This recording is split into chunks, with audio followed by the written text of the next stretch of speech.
님 남편분하고 아이가 원래 책 안 읽다가 따라서 읽었다고 하지 않으셨어요? 네, 지금 읽고 있어요. 다 같이 읽어요. 집에 커다란 거실 책상에 셋이 앉아서 무언가를 하는 시간이 굉장히 늘었어요. 독서 모임에 막 이끌려서 들어왔는데 모임장이 저보다 나이도 어리고 결혼도 안 했고 애도 없고 심지어 책을 읽은 건수가 읽은 기간이 1년 조금 넘었다고 하고 얘한테 내가 뭘 배울 수 있나 속았다. 인스타 알고리즘에 속았다. 이런 생각을 했어요. 다독이 인터뷰 오늘은 한혜정님을 모셨습니다. 혜정님 안녕하세요. 안녕하세요. 혜정님 우리 독서 습관 모임 하기 전에도 책을 원래 많이 읽으셨었잖아요. 1년에 몇 권 정도 읽으셨어요? 대학교 1학년부터 4학년까지는 연간 100권씩은 봤던 것 같아요. 혼자서 책을 읽을 때는 그 책을 읽는 이유가 뭐였어요? 비문학은 안 보고 문학책을 많이 봤는데 재밌어서 봤었어요. 혼자서 책을 잘 읽고 계셨는데 갑자기 독서 습관 모임에 들어오시게 됐잖아요. 습관 모임을 하게 된 계기와 어떻게 알았는지 이게 궁금해요. 그 당시에 상황이 굉장히 힘들었었어요. 일이 너무너무 하기 싫고 몸이 힘든 상태였고 아이를 봐주던 도우미 이모님이 갑자기 그만두게 되면서 육아와 일을 두 개를 같이 하기가 너무 버거운 거예요. 어느 날 서점에 가서 이제 아이 워크북 같이 고르고 동화책 고르면서 자기계발서가 보이더라고요. 그래서 몇 권을 이렇게 봤는데 책을 읽고 글을 쓰면 생활이 좀 변한다. 그런 얘기를 보고서 아 나도 제대로 각 잡고 읽어봐야겠다라는 생각이 들어서 그날 책을 이제 몇 권 사왔어요. 사와서 마음 같아서는 하루에 계속 볼 것 같은데 하루 읽고 한 3일 쉬고 하루 읽고 3일 쉬고 이런 생활이 계속 반복이 되더라고요. 아, 안 되겠다. 뭔가 강제성이 필요하겠다라는 생각이 들었었고 그쯤에 인스타에서 알리사님의 알고리즘이 계속 떴었어요.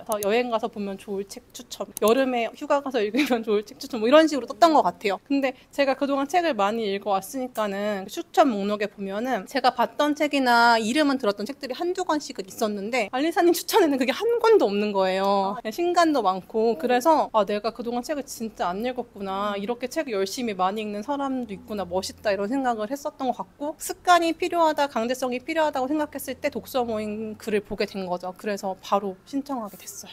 다독이들 얘기를 들어보면은 뭔가 그 다 끌림이 있어. 딱 그 필요할 때 제가 짜잔하고 나타나는. 저는 그 말이 되게 인상 깊어요. 처음 독서 모임 시작하고 나서 이런 생각이 드셨대요. 나보다 나이도 어린애가 뭘 알려줄 수 있을까? 그때 어떤 생각이 들었었는지 그 상황을 조금 더 자세하게 말씀을 해주세요. 사실 결혼하고 아이를 낳아야지 어른이라고 하고 삶을 안다고 하잖아요. 저도 그 말에 굉장히 동의했었어요. 독서 모임에 막 이끌려서 들어왔는데 모임장이 저보다 나이도 어리고 결혼도 안 했고 애도 없고 심지어 책을 읽은 건수가 읽은 기간이 1년 조금 넘었다고 하고 얘한테 내가 뭘 배울 수 있나 속았다. 인스타 알고리즘에 속았다. 이런 생각을 했어요. 그리고 이제 처음 모임에 들어가니까 마음이 삐딱한 거예요. 그래 네가 뭐 알려줄 수 있으면 얼마나 알려줄 수 있냐 알려줘 봐라 막 약간 이런 마음이 있었죠. 의구심이 많이 들었어요. 의심. 너가 뭐 얼마나 알려줄 건데 한번 알려줘봐 약간 이런 그런 마음이 들었었어요. 근데 너무 신기했던 게 저는 지금까지 이런 마음을 하나도 모르고 있었던 거예요. 이걸 알게 됐던 게 혜정님이 독서 모임 시작하고 반년 정도 지나서 알게 됐던 것 같아요. 그러면 지금은 저에 대한 생각이 좀 바뀌셨나요? 바뀌었죠. 바뀌었으니까 이렇게 인터뷰도 하고 의심이 믿음으로 바뀌었어요. 좀 웃으실지 모르겠지만 저는 모임을 하면서 알리사님에 대한 진정성을 좀 굉장히 많이 느꼈어요. 본인이 책을 읽고서 변했던 거 이렇게 하면 변할 수 있다고 알려주는 거 이런 것들이 상당히 일관성 있는 방향성을 가지고 계속 알려주고 본인도 흔들흔들하면서 자리로 계속 돌아오고 그런 것들이 좀 인간미 있고 진정성이 있다고 생각했고 독서 모임에 굉장히 많은 사람들이 있잖아요. 60명 정도에서 80명 정도 하는 것 같은데 개개인의 특성을 기억하고 있어요. 알리사님이. 그런 게 좀 놀라웠어요. 그래서 이게 돈만 밝히는 그런 모임은 아니구나라는 생각이 좀 많이 들었었죠.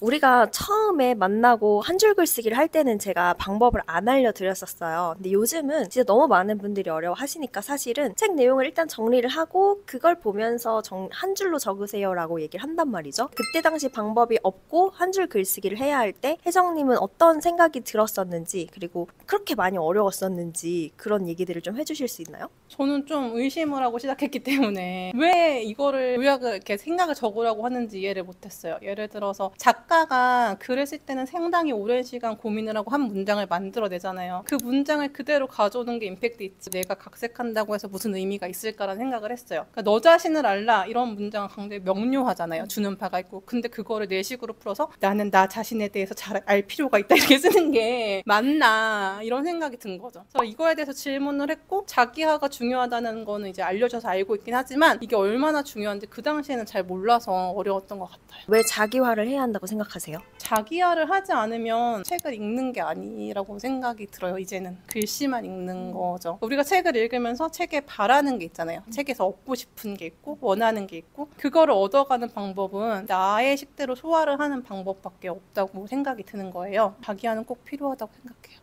한 줄 글쓰기를 어려워하는 다독이 분들한테 팁을 준다면? 좀 어렵긴 해요. 저도 책을 읽고 눈을 감고 생각해봐도 그날 읽은 내용이 생각이 안 나고 가장 마지막에 읽은 것만 생각이 나는 거예요. 저는 좀 키워드를 생각하려고 노력을 해요. 예를 들어서 상사에게 직원을 할 때는 이익도 같이 줘라라는 문장이 있으면 직원과 이익을 생각하는 거죠. 직원? 이익? 이걸로 자기화를 하면 어떤 게 되지? 그러면 상사한테 막말할 때는 사탕도 같이 줘라, 뭐 이런 식으로 생각을 하는 거죠. 키워드 포인트입니다. 독서 습관 모임을 운영하다 보면 저한테 정답을 물어보시는 분들이 진짜 많아요. 혜정님도 처음엔 그러셨거든요. 정답을 찾고 싶어서 질문을 했는데 제가 정답은 안 알려주고 다른 답변을 할 때 혜정님 그때 어떤 기분이셨어요? 너무 무한한 거예요. 채팅창으로 답변을 보는데 얼굴이 빨개지는 거예요. 대면을 하지 않았는데도 당황스럽고, 그 당황스러운 감정이 가시니까 화가 나더라고요. 왜 다 알려주지도 않을 거면서 모임을 만들어가지고 뭐하러 난 독서 모임을 했나 이런 생각을 했었어요. 오해하실까봐 그런데 11개월이나 하신 분이거든요. 이제는 제가 정답을 안 알려주는 거에 대해서 어떤 생각이 드세요? 그냥 알리사님이 정답이 있으면 알려주셨을 거라는 생각이 들어요. 정답이었으면 당연히 알려주지 않았을까? 그게 정답이 아니었기 때문에 알려주지 않았던 것 같아요. 알리사님이 찾은 정답은 알리사님만의 정답이고, 저의 정답은 또 저만의 정답인 거죠. 답을 찾아가는 방법을 가르치는 게 독서 모임이라고 생각해요. 사람들이 배우는 데는, 자기가 지식을 습득하는 데는 돈을 쓰는데 방법을 찾고 훈련을 하는 데는 돈을 잘 안 쓰는 것 같은데, 그럴 때 돈을 써야 된다고 하더라고요. 독서 모임 자체가 정답을 찾는 방법, 정답을 찾는 훈련을 하는 그런 모임이라는 생각이 들어요. 지금 방금 말씀해 주신 게 정답만 찾길 바라는 분들에게 해줄 수 있는 말일까요? 정답은 자기가 찾는 거니까. 습관 모임을 하는 11개월 동안 진짜 질문을 많이 해주셨잖아요. 점점 시간이 갈수록 좀 더 깊게 질문을 하셨단 말이죠. 독서 습관 모임 안에서 저한테 질문을 할 때 이렇게 질문하세요 라는 팁을 준다면 뭐가 있을까요? 저는 처음에 궁금하면 질문을 했거든요. 근데 이제 많이 혼나다 보니까 검열을 하게 되더라고요. 검열을 어떤 식으로 하냐면, 질문을 하고 제가 스스로 답을 찾아봤어요. 그 답이 납득이 가능하고 나만의 답이라고 생각하면 질문을 안 하게 되더라고요. 근데 이제 나의 답도 좋은데 이것을 좀 업그레이드 할 만한 다른 답이 있지 않을까? 이렇게 궁금할 때는 질문을 하고, 제 생각은 이러한데 더 좋은 의견이 있으신가요? 라는 질문을 하게 되면서 질문이 조금 업그레이드 되지 않았나 라는 생각이 들어요. 팁은 질문과 정답 같이 생각해 보기입니다. 그때부터는 제가 안 혼냈나요? 뒤에는 안 혼났어요. 그럼 어떤 질문을 했을 때 혼났는지 기억나세요? 너무 명확하게 기억하고 있어요. 진짜 얼굴 빨개졌던 그게 있는데, 인스타 브레인 읽을 때 휴대폰 멀리하라는 그런 게 있어요. 휴대폰을 멀리할 수 있는 나만의 방법을 찾아보라고 하는데, 저의 직업은 휴대폰을 한시도 몸에서 떼어놓을 수 없는 직업이고, 새벽에도 휴대폰 전화를 받으면 회사로 가야 되거든요. 대중목욕탕에 가본 적도 거의 없고 휴대폰을 떼놓고 생활한 적이 거의 없는데, 도대체 나보고 휴대폰을 어떻게 떼놓고 생활을 하라는 건가? 저는 상황이 이러이러해서 휴대폰을 떼놓을 수 없는데요? 어떡하라고요? 약간 이런 질문을 했던 것 같아요. 근데 답은 자신이 찾으시는 거라는 그런 얘기를 들었었죠. 그때 진짜 많이 혼났어요. 이게 그게 기억이 나요. 답 찾았어요, 실제로. 뭐예요? 워치를 하고서 잠에 들면서 필요한 전화는 받고, 핸드폰으로 불필요하게 보는 거는 다 없애고, 이북 리더기 사서 밤에 자기 전 책 보고 이러면서 핸드폰 시간을 확 줄였던 기억이 있어요. 독서 모임을 하지 않았다면 몰랐을 나의 모습을 알게 됐다라고 저한테 따로 얘기를 해주셨단 말이에요. 어떤 모습들을 알게 되셨는지 자세히 말씀 좀 해주실 수 있나요? 굉장히 자기애가 강하고 자의식도 강했던 사람이라는 걸 알 수 있었어요. 내가 하는 말이 다 맞고 남의 말은 좀 귀담아 듣지 않았던 것 같고, 내가 지금 현재 다 잘하고 있다고 생각을 하고 있었던 거예요. 자신감은 엄청 있었어요. 내가 하면 다 할 수 있어, 안 해서 그렇지, 약간 이런 마음도 있었고, 하지만 실제로 움직이지 않아서 일어놓은 건 없었고, 일어놓은 게 없으니까 보니까는 무언가를 하기 겁나고 그러면서 실질적으로 자존감은 좀 자신감과는 달리 많이 떨어져 있던 상태라는 거를 인지하게 된 거죠. 아, 나 이런 거 좀 변해야겠다. 부족한 부분이다라고 인식을 많이 하게 됐어요.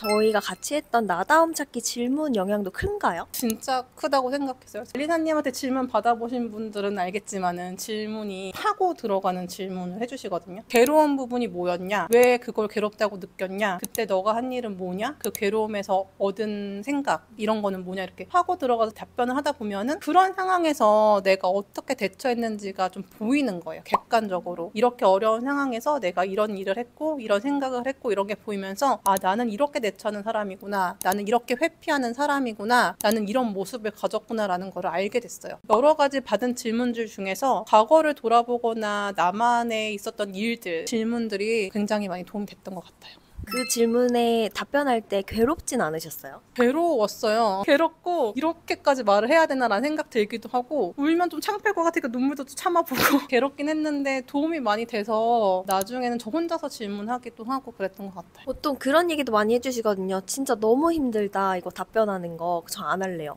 이렇게 말씀하시는 분도 있어요. 그분들한테 조금의 조언이나 위로를 해주실 수 있다면 어떤 게 있을까요? 혼자서라도 좀 해봤으면 좋겠어요. 누군가한테 보여주거나 말하는 거 말고 나 혼자만 볼 수 있게끔 대신 반드시 글로 써서 답변을 했으면 좋을 것 같아요. 우리가 이제 6기부터 17기까지 무려 11개월이나 같이 했단 말이에요. 11개월이나 유지한 독서습관 모임을 이제는 나 혼자 해도 되겠다라고 느꼈던 그 계기가 혹시 있을까요? 제가 능력치가 없댔어요. 독서 모임을 들어올 때 책을 읽는 습관과 내 인생이 좀 변했으면 좋겠다라는 두 가지를 가지고 들어왔는데 인증에 빠진 거는 2번 있었거든요. 11개월 동안. 한 번은 책을 회사에 두고 와서 인증을 못했지만 다른 책을 받고 한 번은 졸면서 봤는데 여기까지 읽고 인증을 할까 고민하다가 나 자신을 속이는 것 같아서 못하고서 이제 했던 적이 있었는데 11개월에 그렇게 하고 나니까는 혼자 읽을 수 있는 힘이 생겼어요. 모임을 그만두고도 매일 혼자 책을 읽고 있고 행동을 변화하기 위해서는 저는 2가지가 필요하다고 생각해요. 삶을 변화시키려면 하나는 인식하고 하나는 행동인데 인식을 많이 했어요. 독서 습관 모임 하면서 질문에 답하면서 엘리사님의 질문이 아니라 저만의 질문을 할 수 있는 방법을 좀 얻은 것 같아요. 스스로 질문하고 답변하면서 인식할 수 있고 행동할 수 있다는 거 이제 알게 됐어요. 예전에는 강제성이 있어 행동을 할 수 있었는데 그 강제성을 스스로 부여할 수 있게 된 거죠. 2가지의 목적을 다 이루고 혼자 해봐도 되겠다는 생각이 들었죠. 졸업을 신청했고 졸업했습니다. 졸업을 수락했습니다. 이제 혼자서도 할 수 있겠다라고 느끼셨잖아요. 강제성을 혼자서 찾는 것도 습관이라고 생각하세요? 계속하면 되는 것 같아요. 최근에는 알리사님 스티커 붙이기 하잖아요. 저 그거 보고 스티커판 하나 만들었거든요. 따야 될 자격증이 있으니까는 자격증을 못하면 뭐 이렇게 하겠다 이런 식으로 공약을 하기도 하고 그런 것들이 스스로 강제성을 갖는데 도움이 되는 것 같아요. 아주 잘 배우셨군요. 수제자. 책을 읽으면서 자기화를 한다는 게 어떤 의미라고 생각하세요? 책을 나답게 읽으면 좋은 점. 자기가 약간 게임 같거든요. 책에서 이거 내 인생에 적용해볼까? 한번 해보고 안 되면 말고 또 다른 거 해보고 하나만 해도 좀 인생이 달라지는 걸 느꼈던 것 같아요. 책 한 권당 하나? 그냥 전체에서 하나만 해도 그래서 저 같은 경우 책을 읽다가 나만의 시간을 가지라는 그런 걸 보고서 아 정말 나만의 시간이 필요하구나 나만의 시간을 가져야겠다라고 생각을 했거든요. 근데 이제 워킹맘이니까는 나만의 시간을 내기가 좀 어려운 거예요. 제 별명이 밤만보 신생아 이런 거거든요. 뭔지 짐작이 가시죠? 잠을 많이 자요. 잠을 많이 자요. 처음엔 저녁에 시도를 했어요. 근데 저녁에 아이가 잠자는 시간이 들쭉날쭉하고 잠을 자다가도 엄마가 옆에 없으면 나오기도 하고 애랑 같이 잠이 거의 들었다가 일어나서 뭘 하려니까 너무 힘든 거예요. 그래서 이 잠만보 신생아가 새벽 기상을 시도했거든요. 하다 보니까는 너무 집중도 잘 되고 책 내용도 이해가 잘 가고 아침에 너무 하루 시작이 뿌듯한 거예요. 아침 식사의 질도 좀 달라졌어요. 여유 있게 밥 준비를 하다 보니까 이 모든 것들이 굉장히 좋은 느낌으로 오더라고요. 그렇게 하나만 자기화를 제대로 해도 다른 자기화를 할 수 있는 힘을 얻고 생이 좀 바뀌는 것 같다고 느끼고 있어요. 나답게 책을 읽으면 인생이 엄청 많이 바뀌네요. 나답게 책을 읽으면 바뀌죠.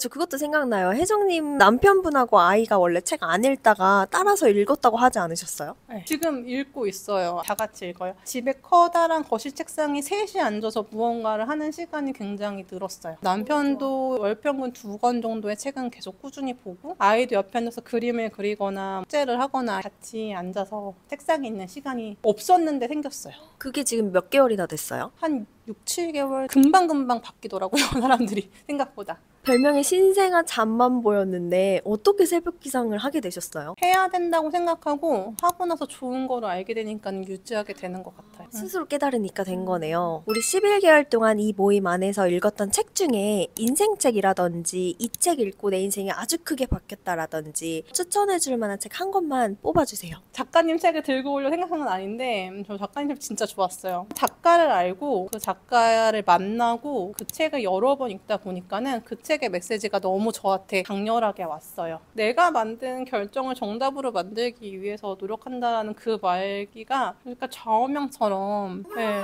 제가 최근에 12년 정도 하던 일을 놔두고 다른 업무로 바꿨어요. 근데 굉장히 힘든 시간에 거쳐서 고민을 했거든요. 고민을 마무리 지을 수 있었던 거는 그 말 때문이었어요. 결정하고 정답으로 만들자. 그 고민에서 결정을 내는 시간이 되게 줄었고 후회도 적고 일의 추진력도 빨라지고 그런 것들을 느끼고 있어요. 뭔가 눈물 나는 게 처음이야. 좋은 책들이 많이 있고 도움이 많이 됐던 책이에요. 정말. 여기 딱 그런 말도 나와요. 나 자신과의 약속을 지킨다. 이런 말. 근데 그런 말들이 누구나 할 수 있는 말인데 작가님에서 더 와닿았던 것 같아요.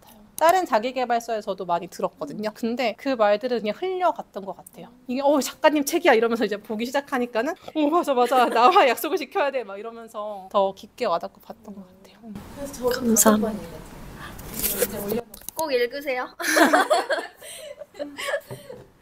마지막 질문이에요. 혼자서도 책을 오래 읽으셨으니까 혼자 책을 읽는 것과 이렇게 모임 안에서 다 같이 읽는 것의 차이점에 대해서 얘기해 주세요. 가장 큰 거는 강제성과 지속성이거든요. 혼자서는 많이는 읽을 수 있는데 꾸준히 읽기가 좀 힘들어서 매일매일 그런 것들이 좀 도움이 되고 제가 이제 몇 권의 책들은 굉장히 어려웠던 기억이 있어요. 읽는데. 그럴 때는 아침에 읽어도 인증을 미루고 있어요. 저녁까지. 다른 분들이 글 쓴 거를 보고서 다시 한번 생각을 정리하고 분명 읽었는데 이상한 요약을 해놓으신 분들이 계신 거예요. 그러면은 분명히 책에 또 그게 있어요. 다시 책 찾아보고. 한 권의 책을 여러 명이 읽는 거잖아요. 그런 게 되게 좋았어요. 여러 가지 인사이트를 얻을 수 있다는 거. 남들이 혼나는 거 보면서 나도 좀 각성하고 남들의 질문 답 보면서 좀 팁도 얻고 그런 것들. 결국은 지속하는 거는 습관이 되잖아요. 습관이 되는 순간에 나한테 줄 수 있는 것들이 이제 엄청나게 늘어나는 것 같아요. 습관이 딱 되는 순간부터 이제 그다음부터 부수적으로 계속 이득이 온다고 생각하거든요. 질문하고 답 찾고 행동하고 또 피드백 받고 이걸 무한 반복하고 이런 것들이 생각보다 수월하게 잘 되는 것 같아요. 그럼 그렇게 다른 분들의 메모를 읽으면 그 책의 내용이 되게 잘 기억 남을 것 같아요. 네, 기억에 진짜 많이 남아요. 어려운 책이 없어져요. 좋습니다. 그래서 오늘 인터뷰는 이렇게 여기까지인데 사실 혜정님하고 같이 한 것 중에 저도 한 도전이 있어요. 우리 새벽에 나를 만나는 글쓰기 수업을 2달 동안 했잖아요. 제가 새벽 기상을 하기는 하지만 또 수업하는 건 다르거든요. 굉장히 부담감을 느끼고 저한테도 되게 큰 도전이었는데 막상 해보니까 너무 좋았다. 아침에 일어나자마자 수업을 하고 그 긍정적인 기운을 받아서 하루를 생활하는 게 너무너무 좋더라고요. 지금은 새벽은 아니지만 9시에 또 수업을 하거든요. 그때 도전으로 저도 또 이어가고 있습니다. 지금 혜정님과는 우리 독서 습관 모임도 했고 글쓰기 모임도 했고 공원에서 책 읽는 것도 같이 2주 동안 했었고 얼마 전에 블로그 기록 챌린지 9주 그것도 같이 했었고 많은 걸 같이 한 많은 추억을 공유한 사이예요.